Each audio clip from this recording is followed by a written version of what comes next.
샬롬, 말씀 읽어주는 김기훈 목사입니다. 오늘도 기대하는 마음과 사모하는 마음을 가지고 하나님의 말씀 함께 읽겠습니다. 사사기 16장 1절부터 14절까지의 말씀입니다.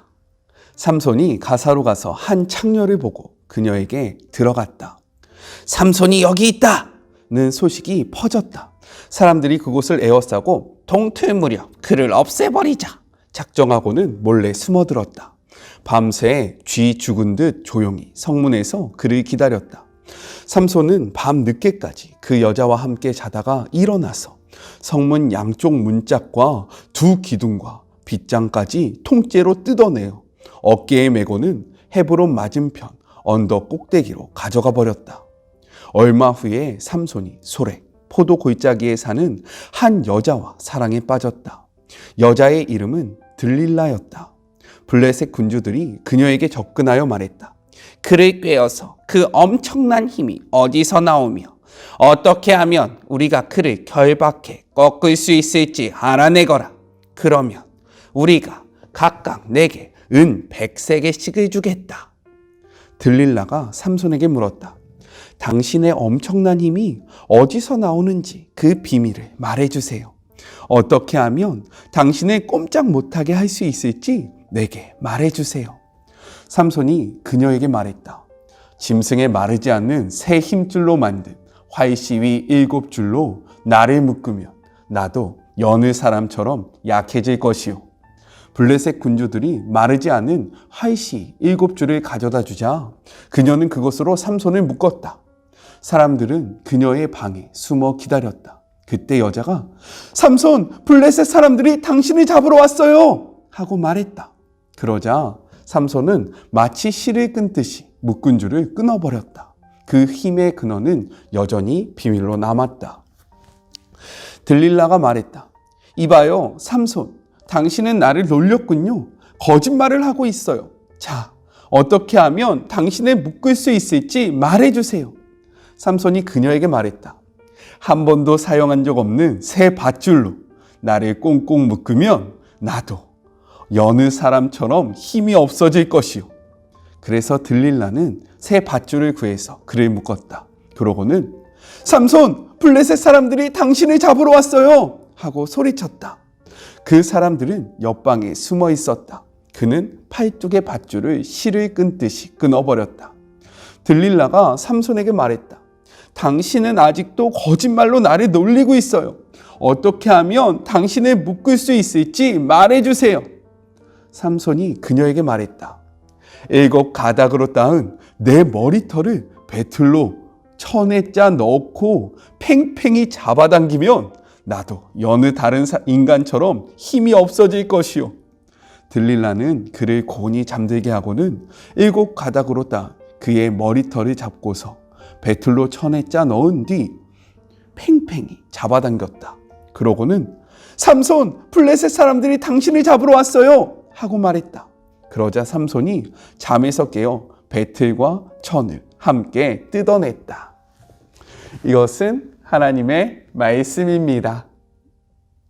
오늘 말씀을 나누기에 앞서서요, 들릴라의 목소리는 저의 최선이었다라는 것을 좀 기억해 주셨으면 감사할 것 같습니다. 오늘은요, 단락을 구별하지 않고 삼손의 3가지 모습을 통해서 우리가 깨달아야 하는 그러한 은혜의 말씀을 함께 나눠보도록 하겠습니다. 먼저 첫 번째, 강력한 힘을 소유한 삼손입니다. 우리 1절 전반부의 말씀을 같이 한번 읽어볼까요?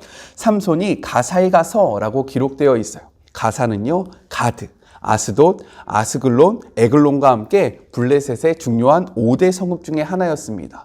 또한 이곳은 삼손의 고향인 소라로부터 남서쪽으로 60km 떨어진 매우 멀리 떨어진 성읍이었고요. 그리고 블레셋의 5대 성읍 중에 가장 남쪽에 위치한 그러한 성읍이었습니다. 이 삼손이 왜 이렇게 멀리까지 갔는지에 대한 그 이유가 성경에 기록되어 있지 않기 때문에 우리가 그 이유를 분명히 알 수는 없으나 이를 통해서 우리가 확인할 수 있는 것가 무엇이냐면 블레셋 사람들이 삼손을 매우 두려워했다라는 것을 알 수 있어요. 왜냐하면 이곳은 바로 블레셋의 영역인데 삼손은 아무렇지도 않게 그곳을 왔다 갔다 했다라는 겁니다. 2절의 기록을 보면요, 그들이 삼손을 죽이고 싶어 했으나 삼손을 무서워해서 정면으로 앞서지 못하고요, 그가 잠들 때 새벽녘에 그를 죽이자라는 그러한 음모를 꾀함을 우리가 알 수 있습니다. 그런데 3절을 보면요, 이것도 아무런 소용이 없었음을 우리가 확인할 수 있어요. 우리 3절의 말씀을 같이 한번 읽어볼까요? 삼손이 밤중까지 누워있다가 그 밤중에 일어나 성 문짝들과 두 문설주와 문빗장을 빼어가지고 그것을 모두 어깨에 메고 헤브론 앞산 꼭대기로 가니라 라고 이야기합니다. 그들은 분명히 2절에 보면요, 무엇이라고 이야기하면 성에 그렇게 매복되어 있다가 이를 죽이자라고 이야기하는데, 성 문짝을 한밤중에 뗄 때 얼마나 시끄러웠겠습니까? 그리고 이런 성 문짝은요, 성에 들어가는 가장 중요한 입구에 있기 때문에 거기엔 보초병들이 있다라는 거예요. 하지만 삼손이 이러한 일을 할 때에 그들은요, 삼손이 두려워서 아무런 저항을 할 수 없었고, 그 결과로 말미암아 삼손은 이 문짝들을 들고 헤브론 그 앞산까지 갔다라고 이야기를 하고 있습니다. 특별히 헤브론은요, 연합, 교제라는 뜻을 가지고 있어요. 헤브론은 삼손이 간반에 머물렀던 가사에서 약 60km 정도 떨어진 곳에 위치하고 있는 유다의 성읍이었거든요. 그리고 이것은 이스라엘에게 있어서 매우 중요한 역사적 그리고 종교적인 의미를 지니고 있습니다. 왜냐하면 이곳은 이스라엘의 조상 아브라함을 비롯해서 사라, 이삭, 리브가, 야곱, 그리고 레아가 이곳에 묻혀 있어요. 그 무덤이 바로 이곳에 있었습니다. 또한 믿음의 용사 갈렙이 이스라엘을 두렵게 했던 아낙 자손들을 몰아내고 정복한 도시로서 믿음의 힘이 어떤 것인지를 보여주는 매우 중요한 그러한 도시였다라는 거예요. 성읍이었다라는 거예요. 당시 성문은요, 그 도시의 힘이나 민족의 국력을 상징했습니다. 이러한 상징성을 지닌 성문을, 그것도 삼손 혼자서 그 무거운 성문 전체를 메고 갔다는 것은 블레셋 사람들에게 매우 큰 공포심을 더욱더 안겨주는 그러한 역할을 했다라는 겁니다. 또한 삼손이 이러한 성문을 헤블론으로 가져갔다는 것은요, 이스라엘 백성이 하나님을 향한 믿음을 회복할 때에 블레셋을 진멸할 수 있음을 상징적으로 보여주는 그러한 단적인 사건이 되었다는 것입니다. 이렇듯 하나님이 주신 능력을요, 하나님을 위해서 사용할 때 세상은 두려움을 느끼게 되어 있어요. 우리가 하나님이 주신 힘으로 하나님을 위한 일들을 하면요, 마귀는요, 두려워 떨며 우리에게 아무런 영향력을 끼칠 수 없게 되어 있습니다. 우리에게도요, 하나님이 우리에게 주신 힘과 능력과 은사가 있다라는 거예요. 이러한 힘과 능력과 은사를 하나님을 위해서 사용하는 그런 복된 하루가 되었으면 좋겠습니다. 그러할 때 세상은 우리를 두려워하게 될 거예요. 자, 둘째입니다. 분별됨이 없는 나실인 삼손에 대해서 이야기를 하고 있습니다. 삼손에게는 하나님이 허락하신 강력한 힘이 있었어요. 우리가 앞 단락에서 확인해 보지 않았습니까? 그런데 그에게는 크나큰 문제가 있었다라는 거예요. 우리 1절의 말씀을 우리 통으로 다 같이 한번 읽어보겠습니다. 삼손이 가사에 가서 거기서 한 기생을 보고 그에게 들어갔더니 라고 기록이 되어 있습니다. 기생이라는 표현은요, 매춘을 통해서 생계를 유지하는 직업적인 창녀를 의미합니다. 그리고 그에게 들어갔더니 라는 이 표현은요, 남성이 여성과 성관계를 맺으러 침실로 들어가는 것을 의미합니다. 또한 이 지역이 가사라고 이야기했잖아요. 앞에서 이야기했듯이 이 가사는 가드, 아스돗, 아스글론, 에그론과 함께 블레셋의 중요한 5대 성읍 중에 하나였다라는 거예요. 따라서 가사에서 한 기생을 보았다라는 것은 이 기생이 블레셋 여인이었다라는 것을 드러내주고 있습니다.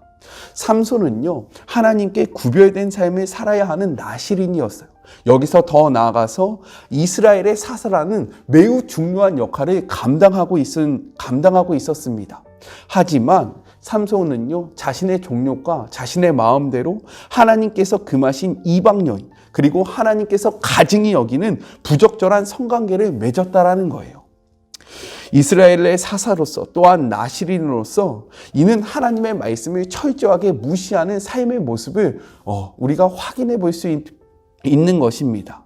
그리고 이러한 모습은요, 계속돼서 보여지고 있어요. 우리 7절의 말씀도 같이 한번 읽어볼까요? 메시지 성경으로 같이 한번 읽어보겠습니다. 삼손이 그녀에게 말했다. 짐승의 마르지 않는 새 힘줄로 만든 활시위 7줄로 나를 묶으면 나도 여느 사람처럼 약해질 것이요 라고 이야기해요. 지금 무엇으로 자신을 묶으면 자신이 약해질 것이다 라고 이야기합니까? 짐승의 마르지 않는 힘줄, 즉 짐승을 죽이자마자 그 힘줄을 떼어내서 이 힘줄로 자신을 묶으면 자신이 약해질 것이다 라고 이야기를 하고 있는 거예요. 그런데요, 나시린은 사체를 가까이 하면 안 됐습니다. 이것이 하나님의 말씀이었고요, 하나님의 법칙이었다라는 거예요. 하지만 삼손은 하나님의 말씀을 너무나도 쉽게 생각하고요, 하나님의 말씀을 경외하지 않았기 때문에 이러한 것으로 장난을 치면서 자신의 만족을 따라, 유익을 따라, 즐거움을 따라 하나님의 말씀을 업신여겼다라는 거예요. 성경은요, 이렇게 이야기합니다. 신명기 8장 6절의 말씀이에요. 내 하나님 여호와의 명령을 지켜 그의 길을 따라가며 그를 경외할지니라. 잠언 3장 7절은요, 이렇게 이야기해요. 스스로 지혜롭게 여기지 말지어다. 여호와를 경외하며 악을 떠날지어다. 경외하다라는 것은 무엇이냐면 하나님의 말씀을 가볍게 여기는 것, 그냥 스쳐 지나치는 것이 아니라 하나님의 말씀을 가슴에 새기며 하나님의 말씀을 무겁게 여기는 것, 그 말씀을 가슴에 꽉 붙잡는 것을 의미하고 있습니다. 오늘 하루 우리들의 삶의 모습이 삼손과 같이 하나님의 말씀을 가볍게 여기고 그냥 무시하면서 살아가는 것이 아니라 부르심을 받은 자들, 에클레시아, 구별된 자들로서 하나님의 말씀을 쫓아 하나님의 말씀을 경외하며 그 말씀을 가슴에 새기고 이 말씀을 지켜나가서 악으로 떠나는 그런 복된 삶이 우리에게 있기를 간절히 소망합니다. 마지막 셋째입니다. 정욕을 즐기는 삼손에 대해서 이야기를 하고 있어요. 삼손의 세 번째 여인이 등장합니다. 이 여인은 지금까지 등장한 두 여인보다 훨씬 더 중요한 역할을 하기 때문에 성경은 그녀의 이름을 기록하고 있어요. 그녀의 이름이 무엇입니까? 우리 4절의 말씀을 같이 한번 읽어볼까요? 이후에 삼손이 소렉, 이 포도라는 골짜기에 드릴라라 이름하는 여인을 사랑하매라고 기록되어 있어요. 드릴라, 이는요 매달린 자, 약한 자, 약하게 하는 자라는 의미를 담고 있습니다. 이 드릴라가 삼손에게 매달려서 삼손을 약하게 했기 때문에 이러한 이름의 뜻을 갖고 있는 것이 아닌가. 이것이 바로 이 이야기가 어떻게 전개될지를 보여주는 그러한 복선의 역할을 하고 있지 않는가라고 우리가 생각해 볼 수 있습니다. 블레셋의 5대 군주들은요, 가사에서 성문을 뽑아 헤브론으로 옮긴 일로 인해서 두려워하면서 어떻게 하면 삼손을 결박할 수 있을지 고민하다가 드릴라에게 매우 큰 거금을 주는 조건으로 이를 알아내라고 이야기를 합니다. 엄청난 돈이 탐났던 드릴라는요, 삼손을 유혹하여 그 비밀을 알려달라고 이야기해요. 삼손은요, 터무니없는 이야기를 하면서 드릴라를 놀려댑니다. 처음에는 짐승의 힘줄, 그리고 두 번째는 세밧줄. 그런데 우리가 15장에서 확인해 보지 않았습니까? 유다 사람들이 그 세밧줄로 삼손을 묶었을 때 이가 그를 너무나도 쉽게 끊어냈다는 것을 우리가 확인했잖아요. 그리고 마지막 세 번째는요, 자신의 머리털 7가닥 이야기를 하면서 드릴라를 놀려댑니다. 그런데 중요한 것은 무엇이냐? 오늘 본문에는 나오지 않지만 그가 점점 그 유혹 가운데 빠져가고 있다는 거예요. 특별히 세 번째 대답은 무엇을 이야기합니까? 자신의 머리카락을 이야기하면서 점점점 그 유혹에 자신도 모르게 빠져가고 있는 그러한 삼손의 모습을 보여주고 있습니다. 그리고 내일 말씀을 통해서 결국 삼손이 유혹에 넘어가게 되는 것을 우리가 확인할 수 있다는 거예요. 성경은요, 이렇게 이야기합니다. 디모데후서 2장 22절의 말씀이에요. 또한 너는 청년의 정욕을 피하고 주를 깨끗한 마음으로 부르는 자들과 함께 의와 믿음과 사랑과 화평을 따르라 라고 이야기합니다. 지금 무엇이라고 이야기합니까? 청년의 정욕을 피하라. 청욕의 정욕을 즐겨라. 청욕의 정욕을 만족감 있게 누려라 라고 이야기하는 것이 아니라 피하라 라고 이야기하고 있다는 거예요.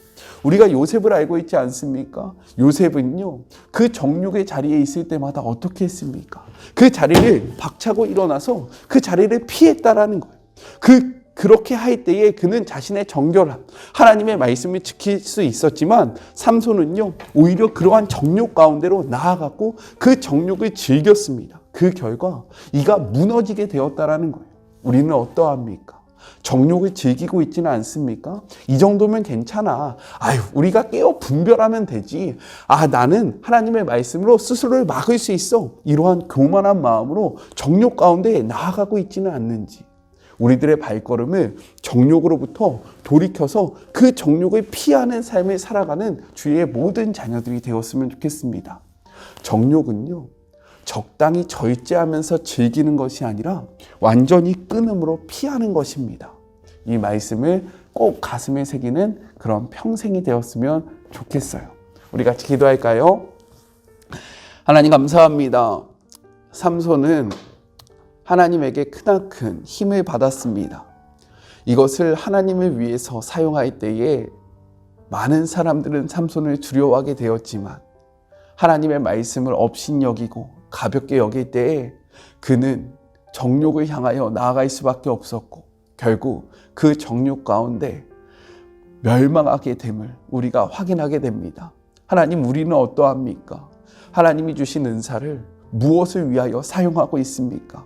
우리의 만족을 위하여, 우리의 유익을 위하여, 우리의 정욕을 위하여 사용하고 있지는 않습니까? 주님, 삼손의 모습을 통하여 우리의 모습을 돌아보게 하시고 정욕을 즐기는 자, 정욕과 함께하는 자가 아니라 정욕을 피하는 자가 되게 하여 주시옵소서. 함께하실 주님을 바라보며 거룩하신 예수님의 이름으로 기도드립니다. 아멘. 정욕은 피하는 것입니다. 이 사실을 기억하는 복된 하루 되세요. 저는요, 또 내일 만나도록 할게요. 사랑하고 주님의 이름으로 축복하면서 오늘 하루도 힘내세요. 우리 내일 만나요. 안녕. 오늘도 수고하셨습니다.